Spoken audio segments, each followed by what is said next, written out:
Le 16 décembre dernier, en commission plénière, le président du gouvernement a présenté les grands axes de la réforme des comptes sociaux.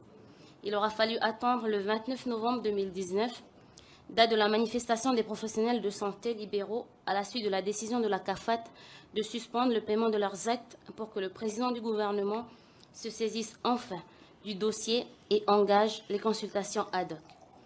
On a donc perdu 6 mois, alors que le président du gouvernement avait parfaitement identifié l'urgence et qu'il en avait fait un élément central de son discours de politique générale, allant même jusqu'à se charger lui-même de ce secteur.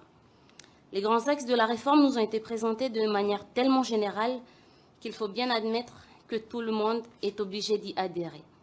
Il nous semble toutefois qu'on continue de confondre la question du déficit structurel du RUAM, qui doit demeurer la priorité absolue, et les problèmes de trésorerie qui peuvent être réglés en interne par la CAFAT. Il nous semble aussi que les efforts ne sont pas partagés équitablement entre les professionnels de santé du secteur public ou privé. L'hôpital public ne peut pas être la seule variable d'ajustement de la réforme des comptes sociaux. Ma question s'adresse à M. Thierry Santa, président du gouvernement, notamment en charge de la réforme des comptes sociaux.